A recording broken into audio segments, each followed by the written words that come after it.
Welcome back. આગળ વાત કરીએ વડાપ્રધાન નરેન્દ્ર મોદીના કાર્યક્રમને લઈને તો વડાપ્રધાન નરેન્દ્ર મોદી જામનગરથી વનતારા પહોંચ્યા છે. વનતારા એનિમલ રેસ્ક્યુ સેન્ટરની વડાપ્રધાન નરેન્દ્ર મોદી મુલાકાતે છે. ત્યારે વડાપ્રધાન બપોરે 1 વાગ્યા સુધી વનતારામાં રોકાશે.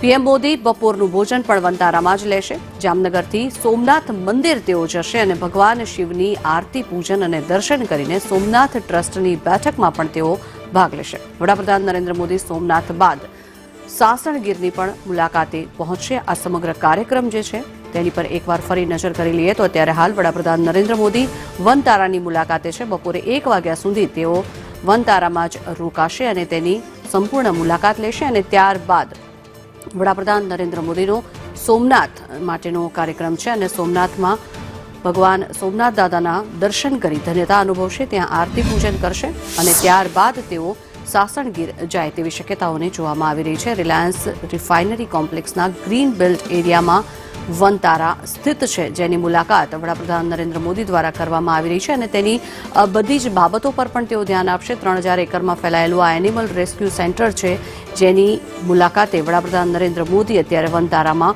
પહોંચ્યા છે. મહત્વનું છે કે આ વનતારાની જો વિશેષ વિગત આપણે આપીએ તો આરઆઈએલના ડિરેક્ટર અનંત અંબાણીની પહેલ છે આ વનતારા, અને જેને લઈને વડાપ્રધાન નરેન્દ્ર મોદીને પણ તેની મુલાકાતનો ઉત્સાહ છે. ત્યારે ઘવાયેલા, બીમાર, લુપ્ત તથા વન્ય પ્રાણીઓની દેખરેખ અને સારવાર માટેનું આ કેન્દ્ર એટલે વનતારા છે અને જેની મુલાકાતે વડાપ્રધાન અત્યારે પહોંચેલા છે. લગભગ 40થી પણ વધુ પ્રજાતિના 4700 જેટલા પશુ પક્ષીઓનું આશ્રય સ્થાન આ વનતારા બનેલું છે અને જેના સાર સંભાળ રાખવા માટે લગભગ 21,000 જેટલા સ્ટાફ મેમ્બરની ટીમ પણ તૈનાત કરવામાં આવેલી છે. વડાપ્રધાન નરેન્દ્ર મોદી તેની મુલાકાત લઈ રહ્યા છે. તેની બધી જ નાની નાની બાબતો પર પણ તેઓ ધ્યાન આપી રહ્યા છે, જેમાં વનતારામાં આઈસીયુ, એમઆરઆઈ અને સીટી સ્કેન સહિતની પણ તબીબી સુવિધાઓ છે. અને આ વનતારાની જે મુલાકાત વડાપ્રધાન નરેન્દ્ર મોદી લઈ રહ્યા છે, અનેરો ઉત્સાહ તેમનામાં જોવા મળી રહ્યો છે. ત્યારે 800થી વધુ મગર અને 229 દીપડા અને 71 જેટલા વાઘ આ વનતારામાં છે. સાથે જ આફ્રિકન સિંહ, ચિમ્પાન્જી અને કોમોડો ડ્રેગન સહિતના પણ પ્રાણીઓ આ વનતારામાં છે, જેમની સાર સંભાળ લેવામાં આવી રહી છે.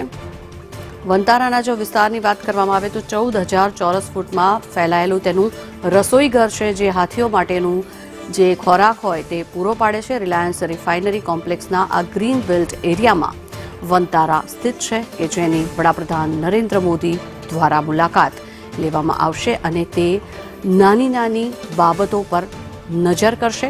જોકે વનતારાની મુલાકાત લીધા બાદ વડાપ્રધાન નરેન્દ્ર મોદીની યાત્રા આગળ વધશે અને તેઓ સોમનાથ ખાતે પહોંચશે અને સોમનાથમાં ભગવાન સોમનાથ દાદાના દર્શન કરશે, તેમની પૂજા અર્ચના આરાધના કરશે. જોકે સોમનાથ વડાપ્રધાન નરેન્દ્ર મોદી પહોંચવાના છે, તેને લઈને કડક બંદોબસ્ત પણ કરી દેવામાં આવ્યો છે. ત્યારે હાલ આ જે દ્રશ્યો આપ જોઈ રહ્યા છો આ વનતારાના દ્રશ્યો છે કે જેમાં વડાપ્રધાન નરેન્દ્ર મોદી મુલાકાતે પહોંચ્યા છે અને લગભગ 4700 જેટલા પશુ પક્ષીઓનું આશ્રય સ્થાન છે જે વનતારા, તેની મુલાકાત વડાપ્રધાન નરેન્દ્ર મોદી લઈ રહ્યા છે.